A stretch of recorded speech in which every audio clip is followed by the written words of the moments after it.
بسم اللہ الرحمن الرحیم۔ اس کی نم اور اداس آنکھوں میں اتنی بے چارگی تھی کہ بیگم احسان کو اس پر خود ہی ترس آ گیا۔ کسی کے کچھ کہنے کی ضرورت ہی پیش نہ آئی۔ کیا نام ہے تمہارا؟ انہوں نے اس کے شانے پر ہاتھ رکھ کر نرم لہجے میں پوچھا۔ مصفا، اس نے جھکی جھکی نگاہوں سے بتایا۔ مصفا، انہوں نے نام دہرایا۔ نام تو بہت ہی پیارا ہے، یہ بتاؤ یہاں تک کیسے پہنچی ہو؟ میرا مطلب ہے مس حمیرہ کے پاس تم کب سے اور کہاں سے آئیں؟ انہوں نے پوچھا۔ میں اس دنیا میں بالکل تنہا رہ گئی ہوں میڈم۔ باپ کے مرنے کے بعد کسی رشتہ دار نے سہارا نہ دیا۔ مس حمیرہ مجھے اچانک اسی شہر میں مل گئیں تو پرانی جان پہچان نکل آئی۔ وہ مجھے اپنے ساتھ اپنے گھر لے گئیں، مگر میں کب تک کسی پر بوجھ بن کر رہتی؟ ایف اے تک تعلیم حاصل کی ہے، اسی لیے چاہتی ہوں کہ آپ کے اسکول میں ملازمت مل جائے، اس نے بتایا۔ کوئی نہیں ہے تمہارا یہاں؟ انہوں نے ٹٹولا۔ نہیں میڈم، اس شہر میں تو کوئی نہیں۔ ایک رشتے کے چچا ہیں، وہ ملک سے باہر ہیں، ان کی فیملی یہاں ہے۔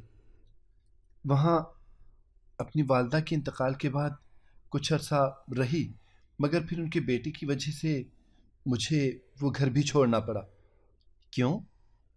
مجھے اس کی نیت اور اپنی عزت سے بہت ڈر لگتا ہے میڈم، اسی لیے وہاں سے نکلنے کا پروگرام بنا لیا۔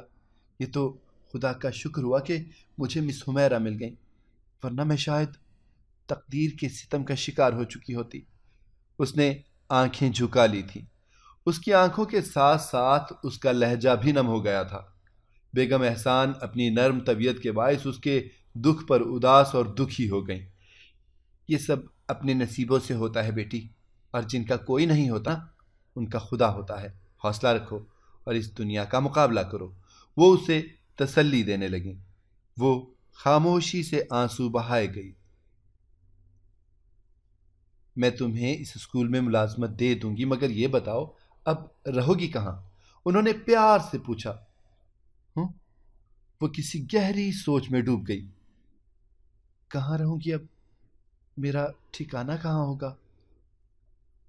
میری محرومیاں پھرتی ہیں لیے ساتھ مجھے۔ میرے ساتھ چلو گی؟ بیگم احسان نے اس کی خاموشی کو توڑا تو وہ چونک گئی۔ جی، میرے دل کے دروازوں کے ساتھ ساتھ میرے گھر کے دروازے بھی تمہارے لیے کھلے ہیں بیٹی، مگر مگر کچھ نہیں۔ جانے مجھے تم کیوں بہت اچھی لگی ہو۔ میں تمہیں اپنے ساتھ اپنے گھر میں لے کر جاؤں گی۔ میرے گھر کی تنہائی اور اداسی دور ہو جائے گی۔ آپ کے گھر میں اور کوئی نہیں ہے؟ اس نے پوچھا۔ تمہاری طرح میں بھی تنہا ہوں، انہوں نے ایک آہ بھری۔ کیوں نہ ہم ایک دوسرے کی تنہائیاں اور دکھ بانٹ لیں؟ انہوں نے اس کا سرد ہاتھ تھام لیا تو وہ عقیدت سے اس پرخلوص خاتون کو دیکھنے لگی۔ میرے ساتھ میرے گھر میں میری بیٹی بن کر رہنا۔ دونوں ساتھ اسکول آیا کریں گے اور ساتھ گھر جایا کریں گے، وہ خوش ہو کر بولیں۔ پھر انہوں نے محبت سے اس کے آنسو پونچھ دیے۔ بس اب رونا نہیں میرا بیٹا، وہ اس کا شانہ تھپ تھپا کر بولیں۔ اب اپنے آپ کو نارمل کر لو، میں تمہیں اسٹاف کی دوسری ٹیچر سے ملواتی ہوں، انہوں نے کہا۔ مس حمیرہ کو انہوں نے پہلے اندر بلوایا۔ جی میڈم، وہ بولی۔ ہم نے مصفا کو اپنے اسکول میں ملازمت دے دی ہے، کل ان کا اپوائنٹمنٹ لیٹر تیار ہو جائے گا۔ آپ انہیں اپنے اسٹاف سے متعارف کروائیں اور اسکول کے بارے میں بھی تفصیل رپورٹ دیں، انہوں نے کہا۔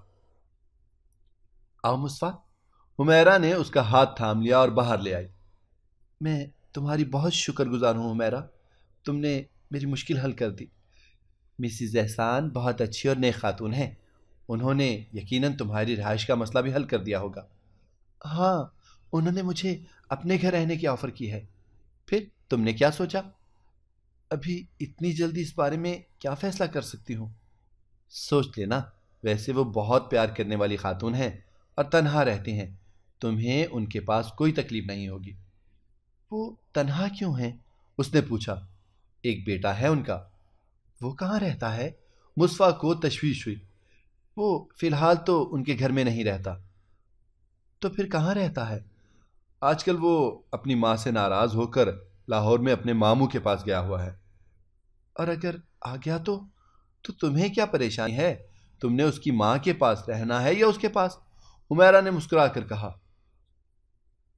اسے تشویش ضرور ہو گئی تھی، مگر اب حمیرہ کے کہنے پر سب کچھ خدا اور اپنی قسمت پر چھوڑ کر اس نے مسز احسان کے ساتھ جانے کا فیصلہ کر لیا تھا۔ مسز احسان کے بارے میں جیسا سنا تھا ویسا ہی پایا اس نے۔ وہ بہت محبت کرنے والی خاتون تھی۔ گھر زیادہ بڑا نہیں تھا مگر 2 افراد کے لیے بہت تھا۔ اس گھر میں سکون تھا، محبت تھی، خوشحالی تھی، ایسا ہی سکون جیسا وہ چاہتی تھی۔ اسے یوں لگا جیسے اس کی ماں زندہ ہو گئی ہو۔ مسز احسان میں اس نے ممتا کے جذبے ٹوٹتے ہوئے دیکھے اور محسوس کیے۔ میری 2 بیٹیاں ہیں، دونوں کی شادیاں کرنی ہیں، ایک لاہور میں ہوتی ہے اور دوسری کینیڈا میں۔ مسز احسان نے اسے ان کی تصویریں دکھاتے ہوئے کہا تھا۔ اس نے بڑے شوق سے ان کی تصویریں دیکھیں، بچپن کی، اسکول کے زمانے کی، اپنے والدین کے ساتھ اور پھر شادی کی تصویریں۔ اسے اپنی جھلک ان میں نظر آ رہی تھی، محبت بھرے پرخلوص چہرے۔ اسے لگ رہا تھا کہ وہ اپنوں میں آ گئی ہے۔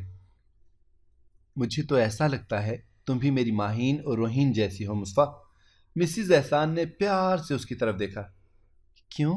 وہ مسکرا دی۔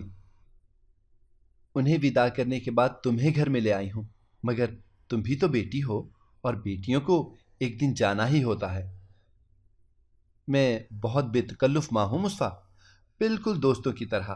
میری بیٹیوں نے بھی کبھی مجھ سے اپنی کوئی بات نہیں چھپائی، ایک مہربان دوست کی طرح مجھے ہر راز بتایا۔ اگر تم بھی واقعی مجھے اپنی ماں سمجھتی ہو تو مجھ سے کچھ نہ چھپانا بیٹی۔ جہاں کہیں بھی تمہاری کوئی پسند ہو مجھے ضرور بتانا، میں خود تمہاری شادی کروں گی۔ انہوں نے اس کے سر پر پیار سے ہاتھ رکھ کر کہا تو مصطفیٰ کا سر اور دل آپ ہی آپ عقیدت سے ان کے سامنے جھک گیا۔ میں آپ کو بالکل اپنی ماں کی طرح سمجھتی ہوں میڈم، اور ماں کی طرح ہی آپ کی خدمت بھی کرنا چاہتی ہوں۔ میں چاہتی ہوں کہ آپ کا اور اس گھر کا ہر کام میں اپنے ہاتھوں سے کروں۔ میرے ہوتے ہوئے آپ کسی کام کو ہاتھ لگائیں مجھے اچھا نہیں لگتا۔ بیٹی کے ہوتے ہوئے ماں کام کرے، یہ کہاں کی رواداری ہے؟ اس نے ان کے ہاتھ تھام لیے۔ خدا تمہیں خوش رکھے بیٹی، ماہین اور روہین بھی یہی کہا کرتی تھیں۔ تم تو ان کا نعم البدل بن کر اس گھر میں آ گئی ہو، اور مجھے آپ کے روح میں ماں مل گئی ہے۔ اس نے ان کے ہاتھ چوم لیے۔ مسز احسان اس کی محبت اور عقیدت پر پیار سے مسکرا کر رہ گئیں۔ گھر مصطفیٰ نے مکمل طور پر سنبھال لیا تھا۔ صبح سویرے اٹھ کر وہ نماز پڑھتی، قرآن پاک کی تلاوت کرتی اور پھر اپنے اور میڈم کے لیے ناشتہ تیار کرتی۔ مسز احسان بھی جلد ہی بیدار ہونے کی عادی تھی، مگر اب مصطفیٰ انہیں کوئی اور کام نہیں کرنے دیتی تھی۔ ناشتے کے بعد اسکول کی تیاری۔ اسکول سے واپس گھر آ کر مصطفیٰ جلدی سے روٹیاں پکا لیتی تھی، سالن تو رات کا ہی رکھا ہوتا تھا۔ کھانے کے بعد وہ بیگم احسان کو آرام کے لیے ان کے بیڈ روم میں بھیج دیتی اور خود صفائی اور سجاوٹ میں لگ جاتی، کپڑے دھوتی اور پھر رات کے کھانے کی تیاری۔ رات کو کھانے کے بعد دونوں کچھ دیر کے لیے ٹہلنے نکل جاتی۔ اس دوران مسز احسان اس سے اپنے گھر اور بیٹیوں کے بارے میں ڈھیروں باتیں کرتی رہتی اور وہ بڑے شوق سے سنا کرتی۔ گھر واپس آ کر وہ عشاء کی نماز پڑھتی اور اپنے خدا کا شکر ادا کرتی کہ اس نے اسے ایک مہربان گھر اور ایک نیک خاتون کا سایہ عطا کر دیا تھا، ورنہ وہ کہاں جاتی۔ مسز احسان اپنی بیٹیوں کا ہی ذکر کرتی تھیں، اپنے بیٹے کا انہوں نے ذکر نہیں کیا تھا، اور نہ ہی اب تک اس نے ان کے بیٹے کی کوئی تصویر اس گھر میں دیکھی تھی۔ اگر حمیرہ ذکر نہ کرتی تو اسے معلوم ہی نہ ہوتا کہ ان کا کوئی بیٹا بھی ہے۔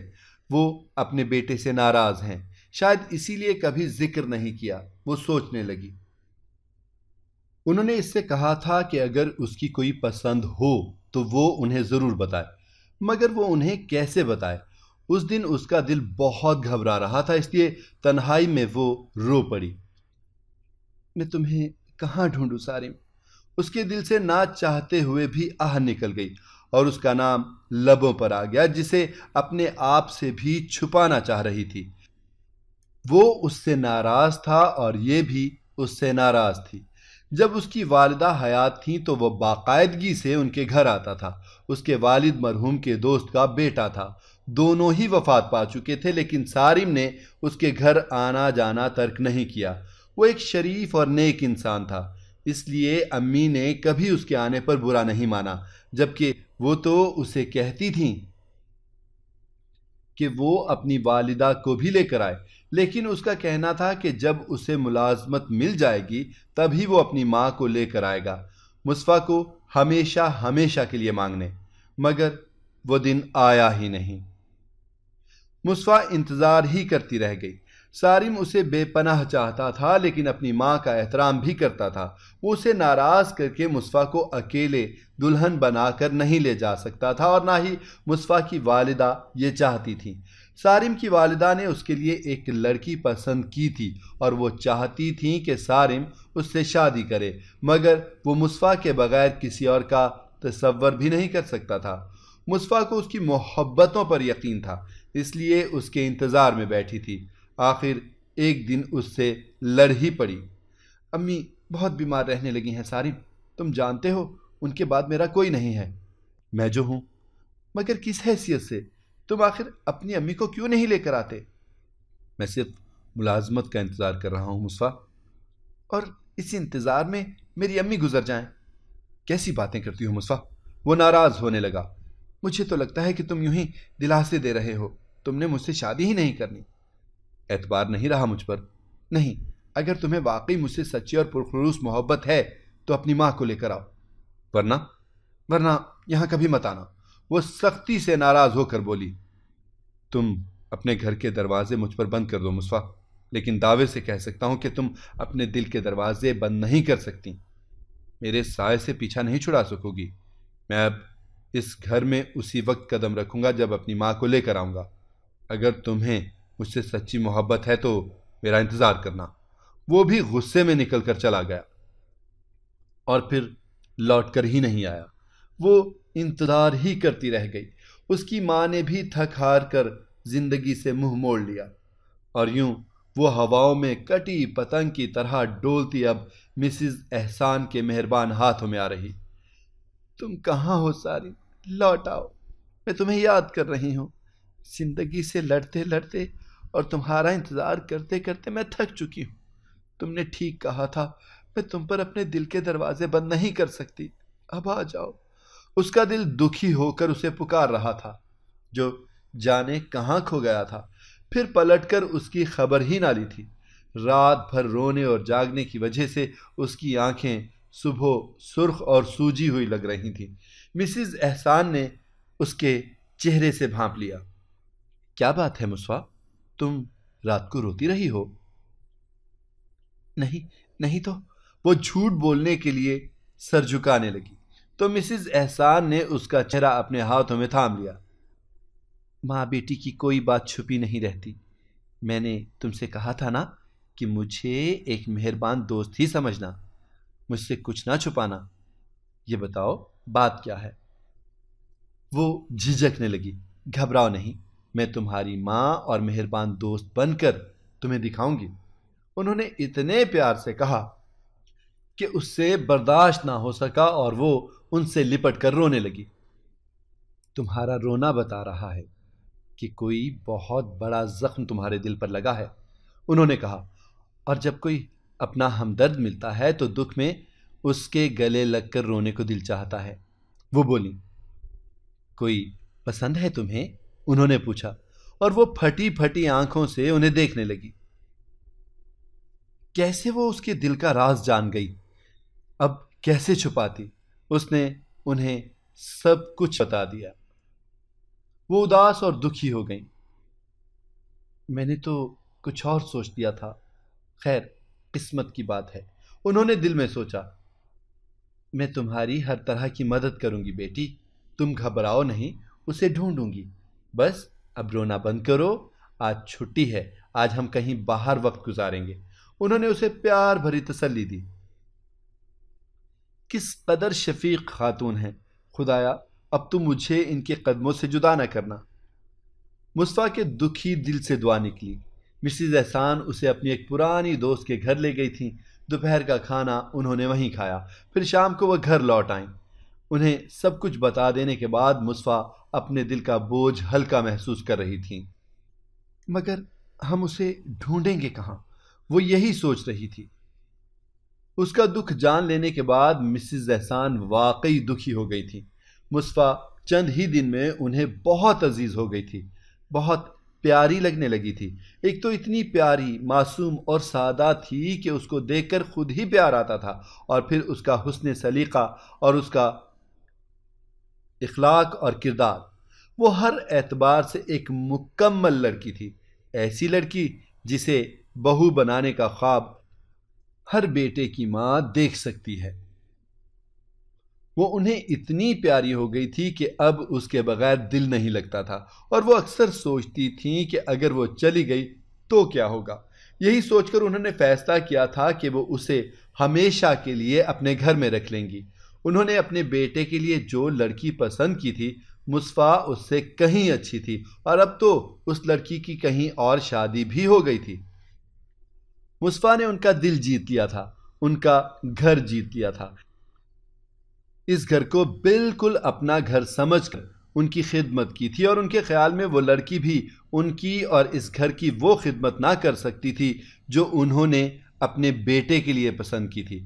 مصطفیٰ سے انہیں انسیت ہو گئی تھی، اسے چھوڑنے کو دل نہ چاہ رہا تھا، اس لیے وہ اداس ہو گئی تھیں، اس خیال سے ہی کہ مصطفیٰ کے دل میں کوئی اور آباد ہے، اور اسے اپنے بیٹے کے ساتھ منسوب کر کے وہ اس پر ظلم کرنا نہیں چاہتی تھیں۔ ابھی تک انہوں نے اس سے اپنے بیٹے کی کوئی بات نہ کی تھی، بلکہ یہ تک نہ بتایا تھا کہ ان کا کوئی بیٹا بھی ہے۔ وہ اسے اچانک بلا کر مصطفیٰ کو حیران کرنا چاہتی تھیں۔ انہوں نے کچھ اور ہی سوچ رکھا تھا، اور اب کچھ اور ہو گیا تھا۔ قسمت اور خدا پر سب کچھ چھوڑ کر وہ نارمل ہو گئیں۔ اس رات ان کا دل چاہ رہا تھا کہ وہ مصطفیٰ سے باتیں کریں، اپنے بیٹے کے بارے میں بھی بتائیں، اور اس سے اس لڑکے کے بارے میں بھی پوچھیں۔ وہ ٹی وی لاؤنج میں البم کھول کر بیٹھی ہوئی تھی۔ مصطفیٰ ان کے لیے کافی بنا کر لے آئی۔ ان کے پاس البم دیکھ کر وہ چونکی۔ کوئی خاص تصویر ہے؟ اس نے مذاق سے پوچھا۔ ہاں، میرے بیٹے کی ہے، وہ ممتا بھری مسکراہٹ سے بولی۔ بیٹے کی؟ مصطفیٰ چونکی، اس کے ہاتھ سے مگ گرتے گرتے بچا۔ ہاں، یہاں بیٹھو، میں تمہیں بتاؤں۔ آپ نے پہلے کبھی ان کا ذکر نہیں کیا؟ وہ بولی۔ وہ ناراض ہے مجھ سے۔ میں نے اس کے لیے ایک لڑکی کو پسند کیا تھا، مگر وہ اپنی پسند سے شادی کرنا چاہتا تھا۔ وہ اس لیے آج کل لاہور میں ہے تاکہ میں اس سے دور رہ کر اور وہ مجھ سے دور رہ کر اپنا فیصلہ بدلنے میں آسانی محسوس کریں اور سوچ سمجھ لیں، مگر مجھے لگتا ہے کہ میں ہار گئی ہوں۔ اچھا، جانے کہ اس کا دل دھڑک سا اٹھا۔ یہ دیکھو، میرا بیٹا کتنا سمارٹ اور ہینڈسم ہے۔ میں اس کے لیے اب ایک اچھی سی لڑکی کی تلاش میں ہوں، مگر اس نے خود لڑکی پسند کر لی ہے اور مجھے اس کی تصویر تک نہیں دکھائی۔ جانے وہ لڑکی کیسی ہوگی اور میرے معیار پر پوری اتر سکے گی یا نہیں۔ میرا ایک ہی بیٹا ہے اور میں سوچ سمجھ کر بہو لانا چاہتی تھی جو میری اور گھر کی خدمت کرے، انہوں نے کہا، اور پھر انہوں نے بیٹے کی تصویر اس کے ہاتھ میں تھما دی۔ تصویر تھامتے ہی اسے یوں لگا کہ جیسے زمین آسمان اس پر آ رہے ہوں۔ تصویر میں سارم خوبصورت مسکراہٹوں کے ساتھ اس کے سامنے تھا۔ کیسا ہے میرا بیٹا؟ انہوں نے فخر سے اس سے پوچھا۔ آپ کا بیٹا ہے، ایک عظیم ماں کا بیٹا، بہت اچھے ہیں، اس نے کہہ کر تصویر واپس کر دی۔ اس کے ہاتھ کانپ رہے تھے اور دل اندر سے لرز رہا تھا۔ سمجھ میں نہ آ رہا تھا کہ اب ان سے کیا کہے۔ ارے تم سناؤ، تم نے مجھے اس شخص کا نام پتہ تو بتایا ہی نہیں، وہ اچانک بولی۔ جی، وہ چونکی۔ معلوم نہیں مجھے، اب وہ کھو گیا ہے یا مجھے مل گیا ہے، اس نے ایک کچا سا جواب دیا اور اپنے کمرے کی طرف بڑھ گئی۔ بیگم حسان اس کی نڈھال چال اور لرزتے قدموں کو غور سے دیکھ رہی تھیں۔ اس کے لہجے کی نمی اور الجھے جواب کو انہوں نے واضح طور پر محسوس کیا تھا، مگر اس سے کچھ کہہ نہ سکی تھی۔ دوسرے دن وہ فون پر سارم کو بہت ڈانٹ رہی تھیں۔ بہت ہو چکا سارم، اب سیدھے گھر آؤ، کوئی بھی فلائٹ لے کر فوراً کراچی پہنچو، یہ میرا حکم ہے۔ انہوں نے اتنا کہا اور فون بند کر دیا۔ پھر وہ سارا دن اس کا انتظار کرتی رہیں۔ شام کو انہوں نے مصطفیٰ کو حمیرہ کے ساتھ بھیج دیا تھا۔ سارم ماں سے ناراض ضرور تھا، مگر ان کا احترام لازم تھا۔ شام کو وہ اپنے گھر پر ماں کے سامنے موجود تھا۔ بیٹا، تو نے جو لڑکی پسند کی ہوگی وہ بھی اچھی ہوگی، لیکن اگر تجھے اس سے اچھی لڑکی دکھا دوں تو؟ امی، پھر وہی بات۔ اسی بات کے لیے آپ نے مجھے کراچی بلوایا ہے، وہاں میں نے ماموں کے ساتھ بزنس شروع کر دیا ہے۔ میں نے اسی بات کے لیے تجھے بلایا ہے، بہت انتظار کر لیا میں نے۔ تم ایک نظر اس لڑکی کو دیکھ تو لو۔ مجھے یقین ہے امی، وہ میری پسند سے بڑھ کر نہیں ہو سکتی۔ میں اس سے وعدہ کر کے آیا تھا کہ میں اپنی ماں کو ساتھ لے کر آؤں گا، منا لوں گا، تبھی اس کے در پر جاؤں گا۔ آپ مان جائیں نا میری بات۔ اس نے پیار سے ان کی گود میں سر رکھ دیا۔ اچھا، تیری بات بھی مان جاؤں گی، مگر پہلے ایک نظر اس لڑکی کو ضرور دیکھ لینا جو اب میں نے تیرے لیے پسند کی ہے۔ اگر تجھے پسند نہ آئے تو میرا وعدہ ہے کہ تیری شادی وہیں کر دوں گی جہاں تیری مرضی ہے۔ انہوں نے کہا، سچ امی؟ وہ خوشی سے بولا۔ اسی لمحے مصطفیٰ حمیرہ کے ساتھ گھر میں داخل ہوئی۔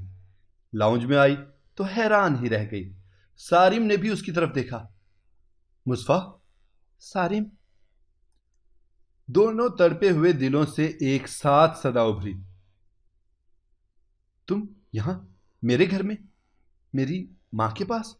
وہ بہت حیران تھا، اور وہ بھی وحشت بھری نگاہوں سے کبھی سارم کو دیکھ رہی تھی اور کبھی مسز احسان کو، جو مسکرا کر ان دونوں کو دیکھ رہی تھیں۔ ساری باتیں بعد میں پوچھ لینا، یہ بتا تجھے میری پسند اچھی لگی؟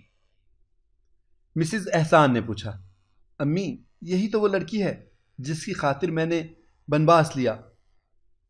سارم نے محبت سے مصطفیٰ کی طرف دیکھا جس نے نگاہیں جھکائی ہوئی تھیں۔ مسز احسان نے آگے بڑھ کر اسے گلے لگا لیا۔ مجھے اگر تم پہلے اس کے بارے میں بتا دیتے تو آج میں ایک عدد پودے کو گود میں لیے ہوتی۔ انہوں نے یہ کہہ کر مصطفیٰ کو گلے سے لگا لیا۔ مصطفیٰ کا سرخ چہرہ ان کے کشادہ سینے میں چھپ گیا، مگر سارم کی نگاہیں پھر بھی اسے ڈھونڈ چکی تھیں، کبھی نہ کھونے کے لیے۔ اگر آپ کو ہماری کہانی پسند آئی ہے تو اسے لائک کریں، شیئر کریں اور ہمارے چینل کو سبسکرائب کریں۔ اگلی کہانی تک کے لیے اجازت دیجیے۔ اللہ حافظ۔